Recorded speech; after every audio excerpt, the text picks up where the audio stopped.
Bem-vindos a mais uma aula de Desafios 2 e a gente vai falar de fluxo. Primeiramente, para eu colocar a expectativa de vocês no lugar certo, porque esse é um tópico extremamente expansivo e, enfim, tem muita coisa para falar e eu não vou conseguir abordar tudo nessa aula. Hoje eu vou estar focando em Max Flow, só eu não vou estar falando de Min Cost Max Flow, e eu vou explicar o que é fluxo, eu vou explicar algumas propriedades, tipo equivalência com Min Cut e, enfim, propriedades parecidas. Eu vou falar um pouco sobre os algoritmos de fluxo que a gente tem, mas mais sobre como e quando aplicar eles e não como o algoritmo em si funciona. Eu vou estar ensinando mais como caixa preta, porque isso funciona para a grande maioria das ocasiões. Depois eu vou resolver um problema de fluxo para vocês, para mostrar como a modelagem geralmente é feita. E eu vou mostrar como que se modela o problema do subgrafo de densidade máxima, que é um problema razoavelmente avançado e que eu acho que é uma aplicação muito divertida e interessante de fluxo. Então, se vocês já sabem algum prefixo desses assuntos, alguma parte desses assuntos, sintam-se livres para pular no vídeo e ir direto para a parte que for interessante para vocês. Mas vamos começar, que eu gosto muito mesmo desse tópico. Vamos começar definindo o que é fluxo. Fluxo tem várias definições equivalentes e eu vou falar de alguma delas aqui. Basicamente, quando a gente está falando de fluxo, ou pelo menos nosso fluxo usual, a gente está falando de um grafo que pode ou não ser direcionado. Aqui. E eu tenho valores das arestas que eu chamo de capacidade de cada aresta. Ademais, eu vou ter um nó, um vértice que eu vou chamar da minha source, e um nó que eu vou chamar da minha sink. O que são péssimos nomes, porque os dois começam com S. Beleza, então esse aqui é o nosso grafo que a gente quer rodar fluxo. Qual que é a ideia de fluxo? Eu acho que uma representação intuitiva disso é que pensa que cada aresta é um cano, beleza? Um cano no qual aqui eu consigo passar 2 unidades de água por segundo, sei lá. Aqui eu consigo passar 5 unidades de água por segundo. E eu quero saber qual que é a vazão de água que eu consigo mandar da source para sink, beleza? Uma maneira mais formal, que eu acho que também é razoavelmente intuitiva, é que pensa que eu quero desenhar caminhos entre a source e a sink, beleza? E toda vez que eu faço um caminho... não botei aqui o número, sei lá.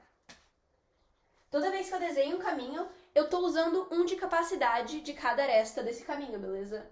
Então, aqui eu tenho uma aresta de capacidade 4, eu tenho que no máximo 4 caminhos podem passar por ela. Aqui eu tenho uma aresta de capacidade 5, eu tenho que no máximo 5 caminhos podem passar por ela.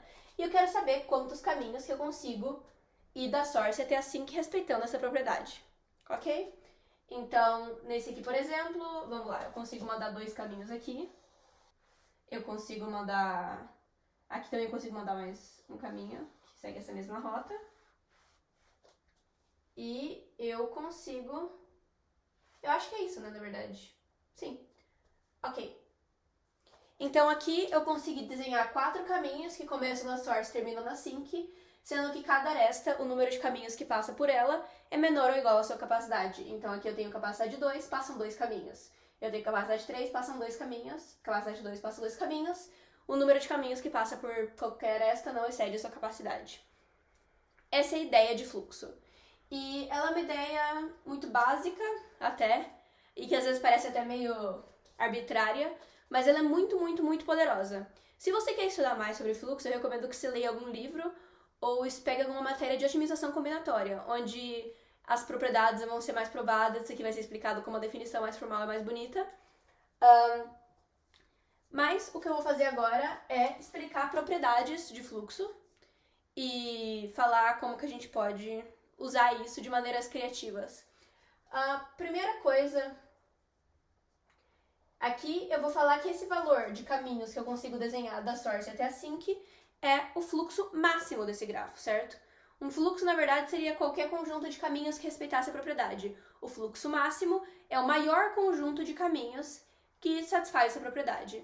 Alguma outra anotação que eu vou usar é que quando o número de caminhos que passa por uma determinada aresta é igual à sua capacidade, eu vou falar que essa aresta está saturada. Tudo bem? Uma outra coisa legal de falar é que aqui eu tô assumindo que o nosso grafo é não direcionado, né? Eu peguei tantas as arestas e elas podem ser usadas de qualquer ordem. Funciona da mesma forma para um grafo direcionado, a única diferença é que o caminho tem que ir na direção da aresta. Então, se esse 4 aqui fosse Vamos dizer, se esse 1 fosse direcionado de cima para baixo, eu não poderia pegar um caminho que vem da source, sobe e vai para sync. Eu precisaria pegar um caminho que desce, porque essa aresta é direcionada para baixo. Então, funciona a mesma ideia para grafos não direcionados e grafos direcionados. A gente usa ambos bem comumente, assim, eu acho que eu vou estar mais falando de grafos não direcionados nesse caso, porque muitas vezes a direção está implícita, então nem importa qual que você usa. Isso. O primeiro teorema que a gente vai falar é o teorema do Max-Flow-Min-Cut. E para isso eu preciso definir para vocês o que é um corte mínimo. Um corte mínimo de um grafo, vamos desenhar aqui de novo o grafo. Eu vou notacionar aqui a nossa source como S e a nossa sync como T. O corte mínimo de um grafo é entre S e T, é uma partição desse grafo em dois conjuntos de vértice. Eu vou chamar ele de AB, tal que S pertence a A, T pertence a B, A e B são disjuntos e A união B é o conjunto de todos os vértices do meu grafo. E para isso ser um corte, isso é um corte. Eu vou falar que o peso desse corte é a soma dos pesos das arestas que estão entre A e B. E o que eu estou buscando é o corte mínimo. Então, qual é o corte que minimiza o peso dessas arestas? Vamos ver o que isso quer dizer na vida real. Basicamente, eu quero particionar os meus vértices em dois grupinhos. Um deles tem que conter o S e o outro tem que conter o T. Então, vamos supor que os grupinhos do S são esse aqui que eu estou circulando em azul. E os grupinhos do T são esse que eu estou circulando em vermelho.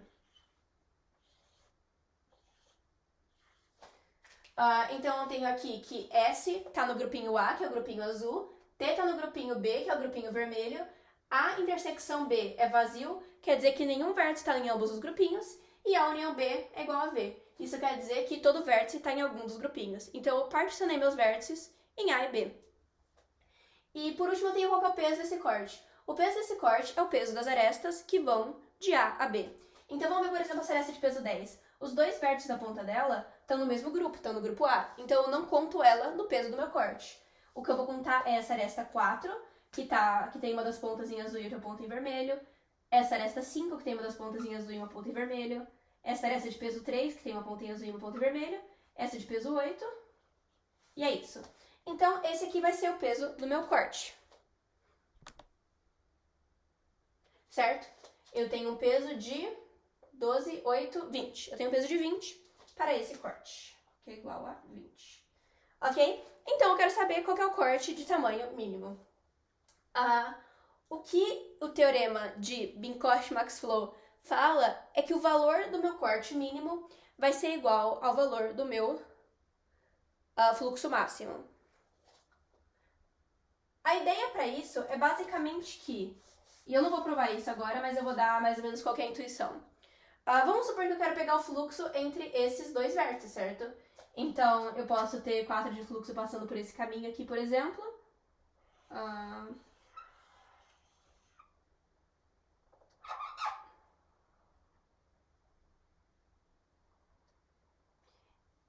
Mais 3 passando por aqui.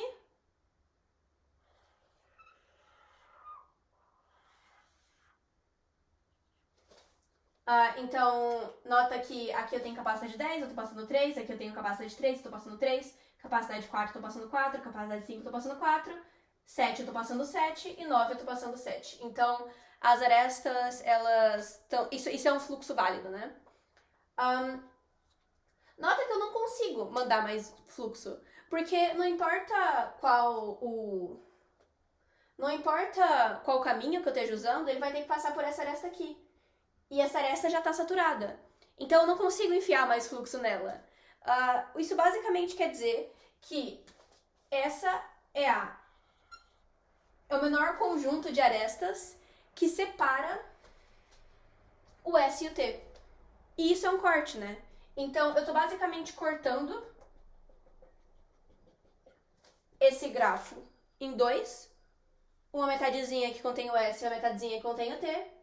E eu tô cortando nesse lugar que as arestas estão saturadas e essa aresta que tem 7. Se eu tivesse, por exemplo, uma aresta de tamanho 1 aqui, eu poderia passar mais 1, vértice aqui. E o conjunto de arestas saturadas seria essas duas aqui. Então, essas duas arestas representam um corte do meu grafo, que é o nosso corte mínimo. Porque se esse corte não fosse mínimo, teria um outro bottleneck para o fluxo que eu posso mandar de S a T. Eu posso dizer que esse corte é um fator limitante do quanto fluxo eu consigo mandar. E aí você tem que provar os dois lados, né? Por que o fluxo máximo tem que ser menor igual ao corte mínimo? E por que o corte mínimo tem que ser menor ou igual ao fluxo máximo? Ok? Então isso aqui é só uma intuição. De novo, eu não vou fazer prova formal aqui, mas é bom vocês saberem que o corte mínimo, então o peso das arestas entre essas duas partições, tem sempre valor numérico igual ao meu corte máximo. E no caso de grafos direcionados, eu falo que esse conjunto de arestas é direcionado, beleza? Então eu conto as arestas que vão de A a B só. Um lado só. De A a B porque é o lado que eu quero mandar o meu fluxo, certo? Outra coisa que dá pra fazer com fluxo muito divertido é matching. Em particular, matching de grafo bipartido. Existe um algoritmo chamado Blossom, no qual a gente consegue fazer o matching máximo de um grafo genérico, mas eu não vou estar discutindo ele aqui nessa aula. Então, eu vou fazer aqui um grafo. Então, aqui eu tenho um grafo, certo? E nota que eu só tenho arestas de vértices azuis para vértices vermelhos. Isso quer dizer que ele é um grafo bipartido, certo? Ou um grafo bicolorível, ou seja, um grafo que eu posso colorir os vértices de duas cores de maneira que não haja uma aresta entre dois vértices de mesma cor, que é exatamente o que eu fiz nesse exemplo, ok? E qual que é o matching máximo desse grafo? Eu quero escolher certas arestas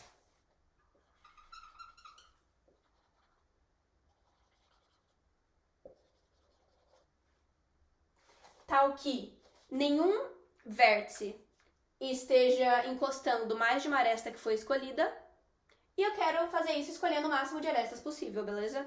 Então aqui, por exemplo, eu não poderia escolher essa aresta, porque esse vértice já tem uma aresta escolhida que é vizinha dele.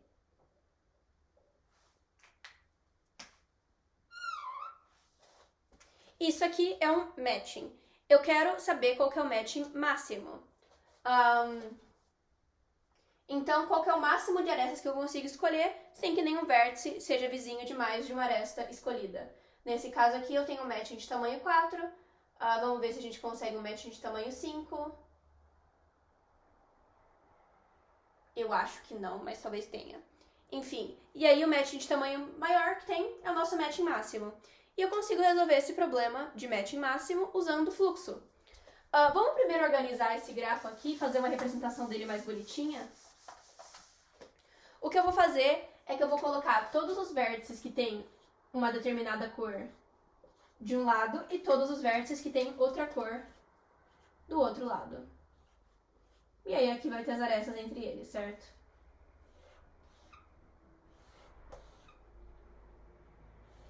E como esse grafo é bipartido, eu só tenho arestas entre vértices desse lado e desse lado. Eu não tenho aresta entre os vértices daqui. E o que eu tenho é que o valor do matching máximo vai ser o fluxo máximo se eu conectar uma sink aqui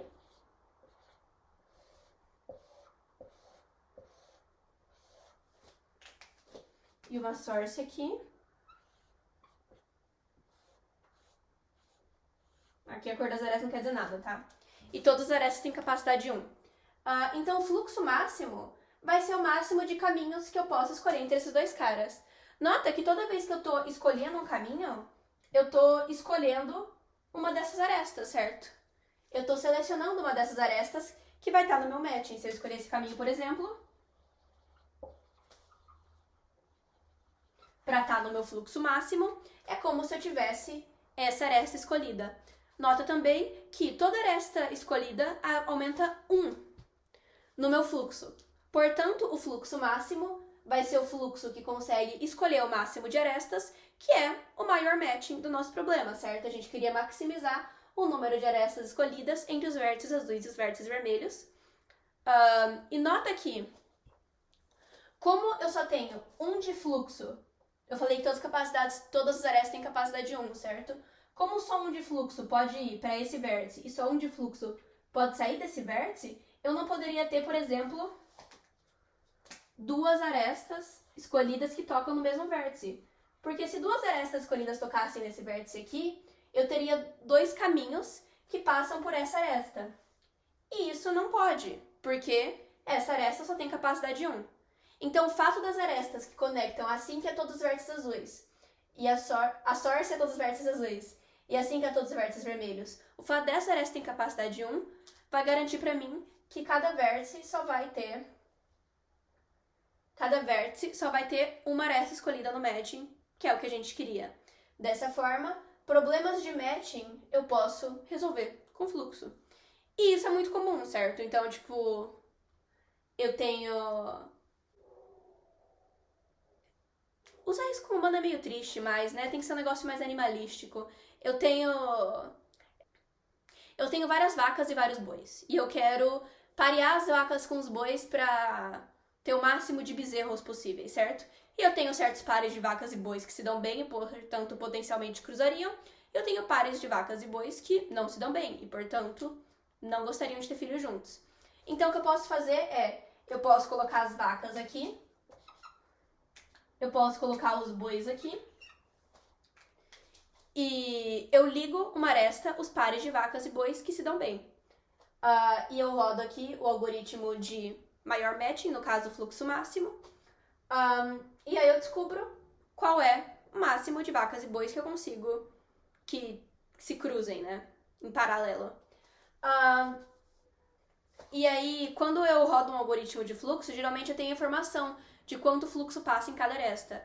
O que eu vou fazer nesse caso é que eu vejo entre cada aresta, entre as vacas e os bois, se passa fluxo por aquela aresta, quer dizer que eu escolhi aquele par de vacas e bois para cruzarem. Beleza? Então é assim que eu uso o fluxo máximo para resolver o problema de matching. Nota que se o grafo ele não fosse bipartido, eu não conseguiria fazer essa separação, de colocar todos os caras de um lado e colocar todos os caras do outro. Ia ficar feio e não funciona da mesma forma, por isso que eu não consigo aplicar esse algoritmo simples para resolver esse problema. Agora eu vou falar de uma outra propriedade, um outro teorema que se aplica, e esse aqui ele só se aplica em grafos bipartidos mesmo, beleza? Que é o teorema de Koenig. Então, o teorema de Koenig, ele fala que em grafos bipartidos, o emparelhamento máximo, que é isso aqui que a gente acabou de explicar, certo? O max matching, ele é igual à cobertura mínima de vértices. O que é essa cobertura mínima? Então, vamos desenhar aqui um outro grafo bipartido, beleza? Certo? Aqui eu tenho um grafo bipartido. E eu vou falar que um vértice cobre uma aresta se essa aresta é vizinha desse vértice, certo? E o que eu quero fazer é que eu quero selecionar o mínimo de vértices possível que cobre todas as... o mínimo de vértices possíveis que cobram todas as arestas, beleza? Então vamos ver por aqui, por exemplo. Eu posso selecionar esse vértice, e no caso, essa aresta e essa aresta estão cobertas. Eu posso selecionar esse vértice, e no caso, essa aresta e essa aresta estão cobertas. Eu posso selecionar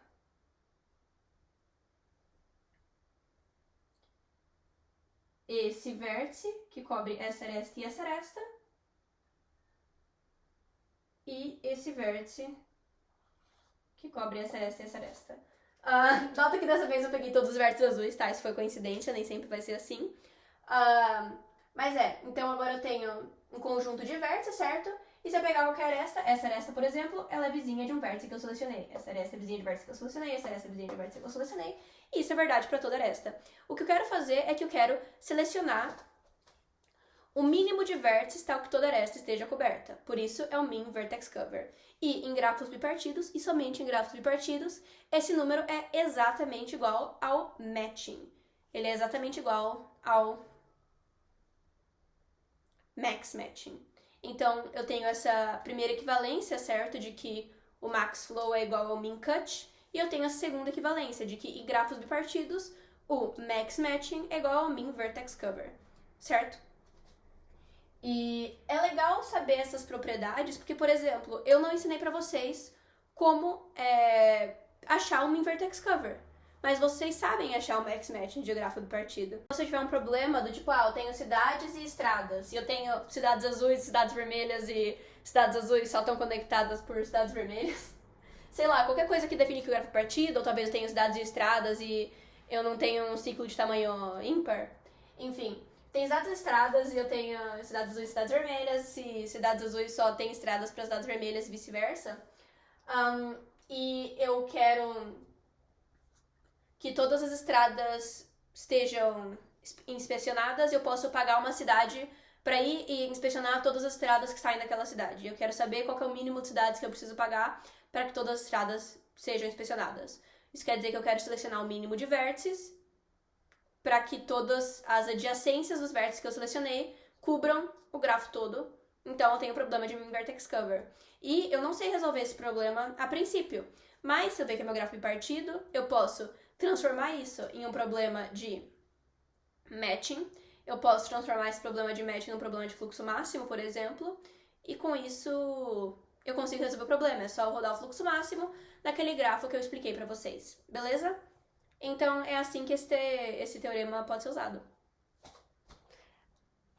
Agora, a gente já falou de fluxo, né?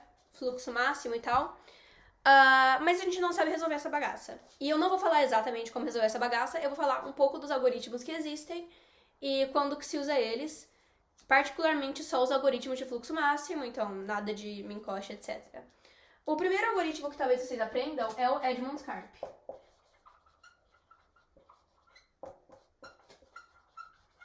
A vantagem desse algoritmo é que dá pra entender ele. É isso. Se você lê um pouco, se você vê o código, você consegue entender o que ele tá fazendo. A desvantagem é que ele é lento. Então ele é O de VE ao quadrado, certo? E a gente tem... É claro que, tipo, geralmente, de vez em quando, o número de arestas vai estar restrito, então isso nem sempre é verdade. Mas assumindo que o número de arestas é O de V ao quadrado... então eu tenho que seria tipo um O de V à quinta, certo? Para um grafo que não limita o número de arestas. E ele não é tão eficiente, mas tipo, para aplicações do dia a dia aí, não tem nenhum problema usar ele, em muitos problemas isso vale. O problema é que existe um outro algoritmo, que é muito mais complexo, que tem uma complexidade melhor e basicamente faz tudo melhor. Esse algoritmo é o de Nick. E assim, tô falando por experiência própria, certo? Eu tô falando por experiência própria. E eu passei muito problema de fluxo na minha vida. Eu era a pessoa de fluxo do meu time, todos os times que eu estive. Então, eu sempre tive essa responsabilidade, eu sempre tive que fazer isso. E de Nick, eu uso pra basicamente tudo.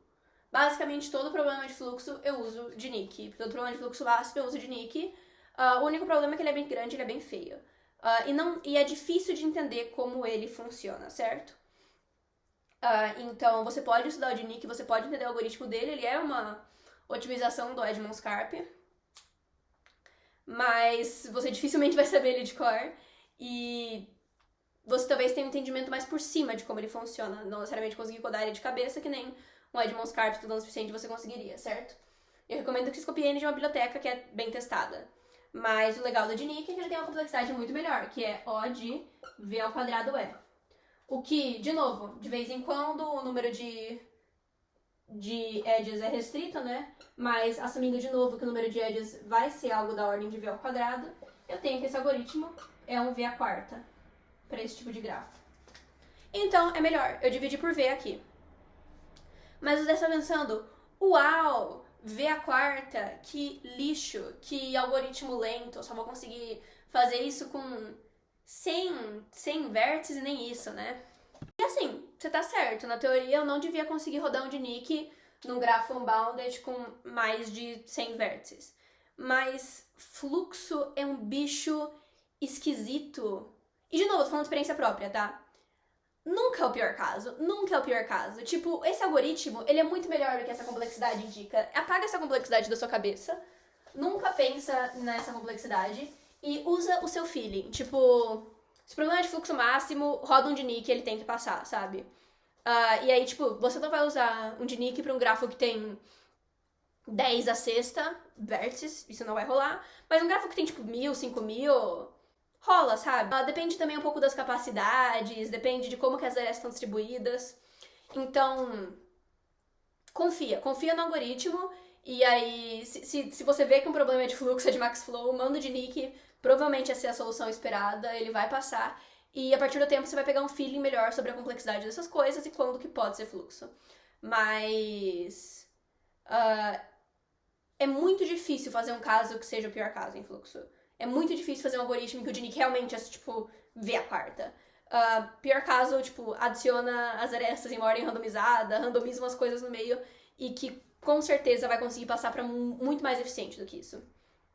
Então, é isso que eu tenho pra falar. Principalmente de Nick. De Nick tem essa propriedade.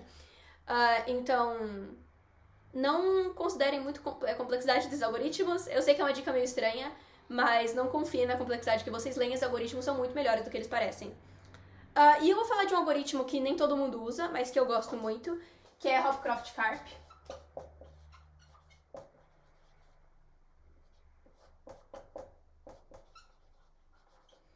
Eu nem sei se é assim que escreve, mas Hopcroft-Karp. E Hopcroft-Karp é um problema é um algoritmo de matching, certo? Então ele é um algoritmo de matching em grafos bipartidos. Ele só faz isso, ele não é um problema que funciona para max flow genérico. E ele tem uma complexidade de O de raiz de V é. Você fala, uau, isso é muito rápido. Not really. Tipo, lembra como eu falei como o Dinic, dependendo da distribuição das arestas, ele pode ser muito mais eficiente? Então, Dinic para grafos bipartidos, ele já tem essa complexidade por default. Só o fato de você estar rodando Dinic em um grafo bipartido, ele vai ter essa complexidade. Então, Hopcroft-Karp, a princípio, não é melhor do que Dinic. O motivo pelo qual eu uso o Hopcroft-Karp é que ele tem uma constante muito melhor. Não é nem muito melhor, ele tem uma constante melhor, o que permite você ser um pouco mais tranquilo com como você define essas arestas, a construção do gráfico que você está usando, e talvez não ter que escovar bit no final, o que é muito chato sempre. E como eu prefiro me garantir, eu não gosto de ter que ficar minimizando o número de tudo que eu estou inserindo naquele grafo, eu gosto de Hopcroft-Karp, e por isso que eu tô falando dele aqui. E o fluxo também é um dos problemas de que de vez em quando vai ser tight. De vez em quando, como ele tem essa complexidade meio estranha, é difícil diferenciar uma solução com fluxo de uma solução que tem uma complexidade pior que não é esperada. Então é comum, sim, de vez em quando os problemas de fluxo serem meio tight e você ter que remover a aresta, por isso que eu recomendo que vocês usem os algoritmos mais eficientes que vocês têm na mão, pra vocês não terem que, tipo, ficar chorando porque vocês usaram um algoritmo um pouquinho pior do que o melhor algoritmo disponível. Tudo bem? E Hopcroft-Karp é muito mais fácil de escrever. Então, se você tá numa prova de uma maratona, que você não pode copiar e colar, e você tem que digitar o código, Hopcroft-Karp é bem melhor que Dinic, porque Dinic é gigante e horrível. Por outro lado, Dinic é muito bom, porque caso a prova tenha mais de um problema de fluxo, aí sim você pode só copiar e colar do último problema que você passou. Então, Dinic é bom pra isso também. Você só precisa escrever uma vez na prova e se tiver mais de um problema de fluxo, você consegue reciclar quantas vezes necessário. Hopcroft-Karp, como só funciona pra match, não tem essa propriedade. Mas se vocês não quiserem aprender Hopcroft-Karp, eu tô falando Hopcroft-Karp muito. Se vocês não quiserem aprender Hopcroft-Karp, não precisa. Não é um algoritmo que você vai morrer se você não souber. É só conveniente e eu particularmente gosto, então eu mencionei. E é bom pra saber que também a complexidade do Dinic vai ser exatamente igual nesses casos. Raiz de V é. A última coisa que eu vou falar, antes da gente partir pra modelagem e o problema de subgrafo de densidade máxima, é só falar um pouco mais do que eu não tô falando. Todas essas coisas que eu falei, então, diferentes algoritmos e diferentes propriedades, principalmente esse tipo de propriedade de min-max, o mínimo disso é igual ao máximo disso, tudo isso existem também outras para quando a gente está fazendo de min-cost max-flow. Min-cost max-flow é tipo o problema do fluxo máximo, só que além de eu querer mandar o fluxo máximo, eu também quero minimizar a soma dos custos desses caminhos, e para ter soma de custos desses caminhos eu tenho custos associados às arestas, certo? Então esse é o problema de min-cost max-flow. Existe algoritmo para isso, de novo você pode geralmente usar como caixa preta, e existem outras propriedades que é legal saber. Existem algoritmos húngaro, ele é específico para min-cost matching. Então, é conveniente se você tá indo para uma brasileira, você tá competindo para subregional e maratona. É legal que você sente e aprende isso. E não nessa matéria, mas talvez um dia eu possa fazer uma aula disso também. Ok? Então vamos partir para no primeiro problema que a gente vai tentar resolver usando fluxo. Vamos então resolver um problema, mas agora comigo de casaco porque tá frio. O problema, ele se chama Hooligan e ele é um problema do Spod BR. Ele é o seguinte: eu tenho N times de futebol que vão jogar todos eles contra todos eles em várias partidas, certo? Então eu tenho N escolhe 2 partidas entre todos os pares de time. Em uma partida entre time A e B, se A ganha 2 pontos e B ganha 0 pontos. Se B ganha 2 pontos e A ganha 0 pontos. E se eles empatam, os dois times ganham 1 ponto cada. Então, o time que ganha 2 pontos, o time que perde ganha 0 pontos. E se eles empatam, eles ganham 1 ponto cada. Eu vou te dar várias partidas que já aconteceram. Então, eu vou falar, o time 0 e o 3 já jogaram e o 0 ganhou. Ou o time 1 e o 2 já jogaram e eles empataram. Eu vou te dar vários resultados que já aconteceram. Eu quero saber, dado esses resultados que já aconteceram, se tem alguma chance do meu time ganhar ainda, beleza? A primeira coisa que eu vou fazer para resolver esse problema é pensar que eu tenho partidas que têm um número intrínseco de pontos, certo? Uma partida sempre tem 2 pontos, ela pode distribuir 1 para cada, ou 2 para um e 0 para outro, mas a partida intrinsecamente tem 2 pontos que ela quer distribuir. E eu vou estar distribuindo esses pontos para todos os times, de maneiras que nenhum dos times exceda um determinado número de pontos, que é o número de pontos que o meu time vencedor vai ter no final do campeonato, certo? Então, como que vai ser isso? Bom, eu tenho aqui as minhas partidas, certo? Então, eu tenho aqui as minhas partidas. Vamos supor que ainda não aconteceu nenhuma partida, certo? Então, eu tenho todas as partidas representadas aqui. E cada partida, eu vou ter 2 pontos que ela pode distribuir. E essas partidas, elas podem distribuir os seus pontos entre os times que vão realizar aquela determinada partida, certo? Então, aqui, por exemplo, eu tenho aqui essa partida desses 2 times, essa partida desses 2 times, essa partida desses 2 times. Aqui.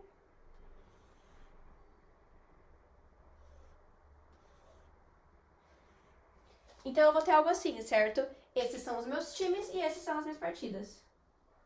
E essas arestas têm todas capacidade 2, certo? Uma partida pode dar até 2 pontos para um time. E eu preciso que esses times tenham, no máximo, K pontos cada. Em que K é o número de pontos que o meu time vai ganhar. Que o meu time vai ter no final do campeonato. Na verdade, como eu preciso que eu tenha estritamente mais pontos que todos os times, a capacidade aqui vai ser K-1. Ou seja, então esses são todos os times tirando o meu, certo? Porque o meu eu já coloco que ele vai ganhar todas as partidas restantes. E aqui são as partidas que ainda não foram jogadas. Ok? E o que vai acontecer quando eu rodar, então, o fluxo máximo nesse grafo aqui? Com aqui sendo a sync e aqui sendo a source. Quer dizer, aqui sendo a source e aqui sendo a sync. Bom, supondo que existe uma maneira de eu distribuir todos esses pontos que as partidas têm para dar para esses times aqui, isso quer dizer que eu consigo distribuir esses pontos de uma maneira que cada time receba no máximo K-1 pontos, certo? Então, existe uma maneira de eu distribuir esses pontos de forma que o meu time ganhe. Então, se o fluxo máximo for igual a 2 vezes o número de partidas que resta, então 2P, eu tenho que tá tudo legal. Caso eu não tenha como distribuir esses pontos de uma maneira que todos os times tenham K-1 pontos no final do torneio, então uma dessas partidas aqui não vai conseguir mandar os 2 pontos dela, certo? Então o fluxo máximo vai ser menor do que 2P. E nesse caso não tem como meu time ganhar, certo? Porque independente de como eu distribuo os pontos dessa partida, vai ter algum time com mais de K-1 pontos no final do campeonato, que é o máximo de pontos que o meu time consegue alcançar. Beleza? Então, eu peguei o problema, eu construí um grafo que modelava a ideia do problema, eu associei o valor de fluxo a alguma coisa desse problema e assim eu consigo a resposta. Mas geralmente esse é o fluxo quando você está resolvendo um problema de fluxo, certo? Os problemas dificilmente têm cara de fluxo. Muitas vezes problemas não tem. Você não vê que é fluxo até alguém ter que chegar do seu lado e te contar, entendeu? E se alguém chegar do seu lado e falar, se você usar fluxo, talvez saia o problema muito mais fácil. Ou MaxFlow, ou MinCut, você acha que é MinCut é MaxFlow, você acha que é MaxFlow é MinCut. A dificuldade é pegar o problema e modelar ele no grafo para ser um problema de fluxo. E eu deveria estar dando dicas de como que você faz isso, mas eu realmente não sei como dar dicas, senão ver vários problemas e ver várias soluções. As técnicas geralmente são difíceis de pensar, né? Então você tem que saber mais ou menos o que vai ser a coisa que está sendo distribuída, então o que o fluxo representa, no caso daqui pontos, e depois disso ver como que você distribui de maneira que essa coisa dá o que você quer. De vez em quando você tem que manipular o valor das arestas, de vez em quando você tem que manipular a própria estrutura do grafo e de vez em quando você tem que manipular o problema. Mas é um tópico que eu tinha muita dificuldade no começo e eu acho fácil de outras pessoas também terem dificuldade no começo, simplesmente porque parece muito esotérico, certo? É uma coisa tipo PD, você tem que realmente mudar a sua cabeça para ela aceitar esse tipo de modelagem de problema de fluxo como opção dos problemas. E dificilmente o problema vai gritar que ele é fluxo, de vez em quando ele grita, mas geralmente ele não grita que ele é fluxo ou min-cut. Você tem que parar, olhar para o problema e pensar, será que eu consigo resolver com fluxo? E aí tentar desenhar uns grafos e ver se faz sentido, ou ver se tem alguma propriedade que mostra que isso intrinsecamente não faz nenhum sentido. Mas é isso que quer dizer ter fluxo no seu arsenal. Quer dizer que agora, quando você não consegue resolver um problema, uma das coisas a mais que você vai passar na sua cabeça é será que dá fluxo? E até hoje eu realmente me surpreendo com que tipo de problema que pode ser resolvido por fluxo. Às vezes tem problema que realmente pra mim não tem essa cara, mas quando você pensa que ele pode ser resolvido com fluxo, a solução flui e faz muito mais sentido. Então, boa sorte. Fluxo é resolver problema, é a vida. Mas isso aqui é um problema clássico de fluxo, eu diria. Os problemas de fluxo geralmente têm uma cara muito parecida com isso. De pegar o problema, decidir o que é o fluxo, modelar um grafo, talvez fazer uma adaptação para conseguir transformar no grafo. E agora eu vou falar de um problema que não é exatamente um problema. Ele poderia ser um problema de fluxo, só que ele é tão complexo que ele é a sua própria coisa, beleza? Que é como achar, dado um grafo, o subgrafo de densidade máxima. Nota que, de novo, ele não parece um problema que dá pra resolver por fluxo, e a solução realmente é muito difícil e contra-intuitiva, mas eu espero que eu consiga explicar aqui pra vocês como que ela funciona. Para resolver o problema do subgrafo de densidade máxima, eu preciso definir para vocês o que é o problema do subgrafo de densidade máxima. Então vamos ver o que é a densidade de um grafo. A densidade de um grafo é o número de arestas sobre o número de vértices daquele grafo, certo? Então, quanto mais arestas um número tem proporcional ao número de vértices, mais denso aquele grafo é. E o problema do subgrafo de densidade máxima é exatamente isso. Dado um grafo, eu quero achar o conjunto de vértices, tal que se eu pegar esses vértices e as arestas que ligam esses vértices, esse número de arestas sobre esse número de vértices vai ser o máximo possível que eu consigo encontrar naquele grafo. É um problema meio fundamental assim, mas realmente não tem cara de fluxo. E vamos ver como que a gente consegue modelar isso então. Esse problema ele pode ser resolvido pela técnica de busca binária da resposta. Então, o que vai acontecer? A gente vai chutar uma certa densidade para esse grafo e a gente vai ver se existe um subgrafo que tem aquela determinada densidade ou mais ou não, certo? E se eu fizer isso várias vezes, chutando vários valores de densidade, eu no final consigo achar qual que é a densidade desejada, qual que é a maior densidade tal que existe um grafo que tem aquela densidade, beleza? E o jeito que a gente vai fazer isso, na verdade, vai ser por min-cut, ok? Então, vou só desenhar qual que é a ideia geral e depois a gente começa a dar nome aos bois, tudo bem? Eu vou ter aqui uma source, certo? E ela vai estar ligada a todos os meus vértices do grafo. Então, isso aqui vai representar o meu grafo original, G. E dentro desse grafo original, eu digo que esse realmente é meu grafo original. Então, eu tenho todas as arestas que o meu grafo original tem aqui. Nota, então, que esse grafo não vai ser necessariamente bipartido, ele pode ser qualquer coisa. Eu vou ter uma sink que também é ligada a todos os vértices do grafo, ok? E o que eu quero fazer é que eu quero achar, na verdade, um corte mínimo. Então, eu vou particionar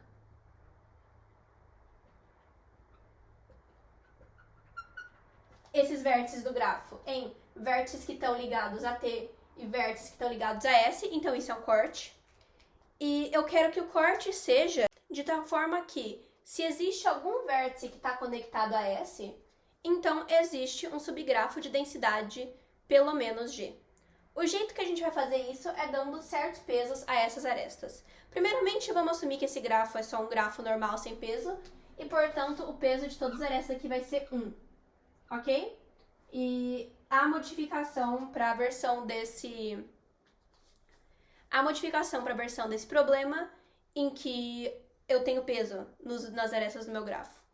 Então, o que eu vou fazer aqui a princípio é o valor da aresta que conecta a minha source a todos os vértices do meu grafo vai ser m, em que m é o número total de arestas nesse grafo.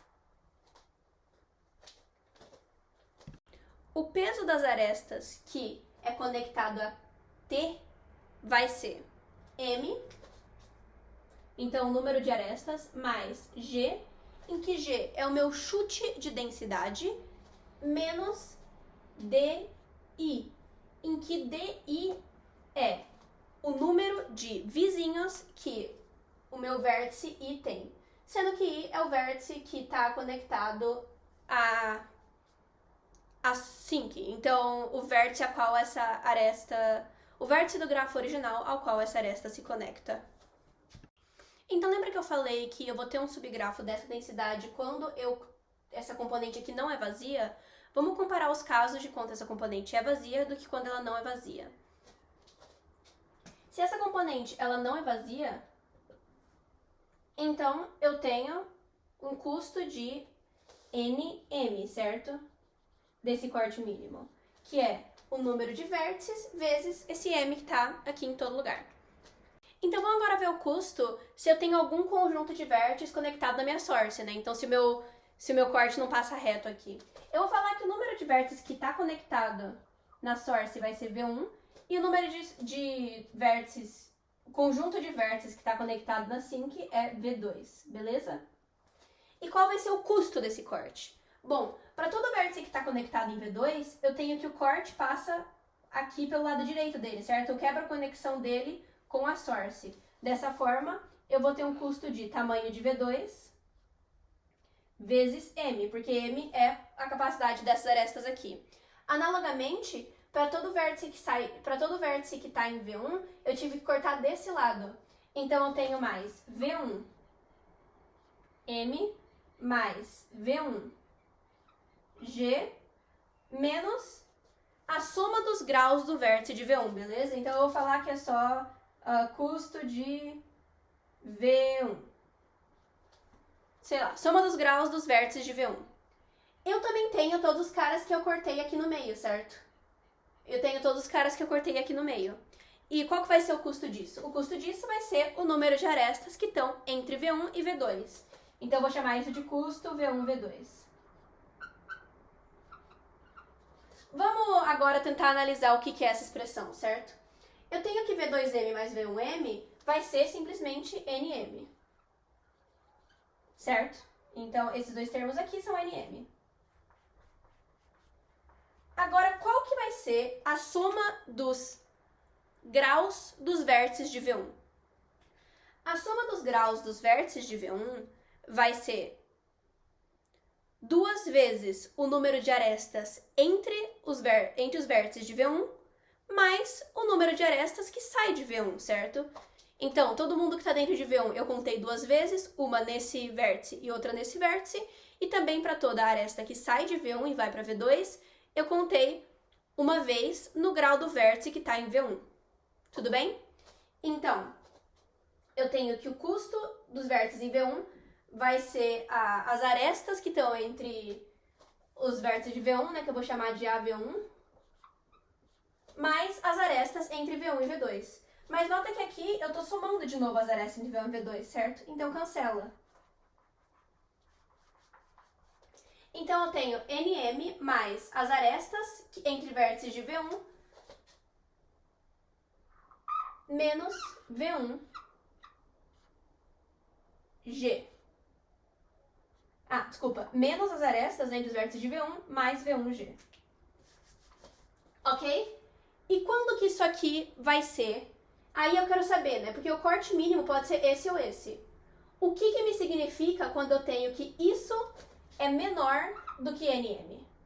Bom, se NM menos as arestas entre os vértices de V1 mais V1G, tamanho de V1G, for menor que NM, eu tenho que... Acho que agora já dá pra apagar o grafo, né?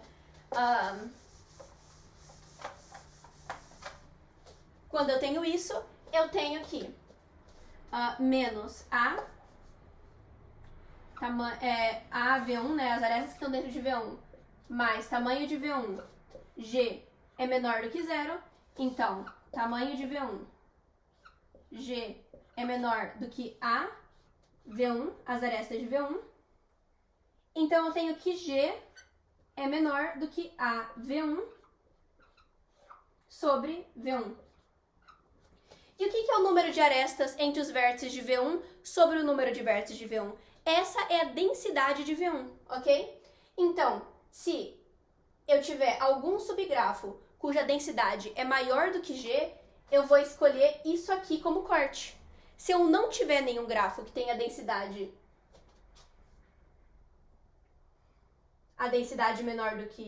maior do que G, então esse aqui vai ser o meu corte escolhido, certo? Então, como que eu vou saber? Eu já reduzi o problema para uma busca binária na resposta, né? E como que eu sei, então, dado um certo valor, se eu tenho um subgrafo que tenha densidade maior do que aquilo? Bom, eu posso simplesmente rodar um algoritmo de fluxo máximo e eu verifico se tem algum vértice se tem alguma aresta que sai da minha source que não está saturada. Se alguma aresta que sai da minha source não está saturada, então eu tenho que o meu corte mínimo, ele corta, né? Ele não pega alguma das arestas que está conectada à source. Eu tenho um conjunto de vértices que está conectado à source que vai ser um subgrafo que tem densidade maior do que G. Nota que quando eu estou realmente no meu subgrafo de densidade máxima, esses vértices que vão estar conectados à source representam um subgrafo que tem pelo menos aquela determinada densidade, certo? Então, se eu pegar o maior G, que eu conseguir algum subgrafo, as arestas não saturadas da minha source induzem esse subgrafo que tem a densidade máxima. Então, ele também é razoavelmente fácil de encontrar qual é o subgrafo usando esse algoritmo. Então, isso aqui é uma aplicação super legal e não intuitiva de fluxo. É bem complicado e parece meio tirado do nada, assim, é bem...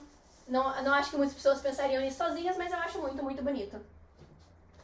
Eu só queria dar, então, um último comentário sobre conhecer os algoritmos. Muitas das vezes vai ser, sim, útil você saber manipular esses algoritmos. Eu falei que de Nick vocês podem usar como caixa preta por enquanto. Eventualmente, é legal que vocês conheçam, porque tem várias particularidades, principalmente da complexidade. Por exemplo, adicionar uma aresta no grafo e rodar de Nick de novo não vai ter a mesma complexidade se você já rodou na primeira vez e você guardou o estado anterior. Então, é bom você saber que você consegue manipular pelas entranhas esse algoritmo. Mas, a princípio, só saber como ele funciona e como usar ele já é um grandíssimo avanço. Eu espero que essa aula não tenha sido muito pesada e eu espero que vocês curtam a lista dessa semana. Muito obrigada. Tchau, tchau.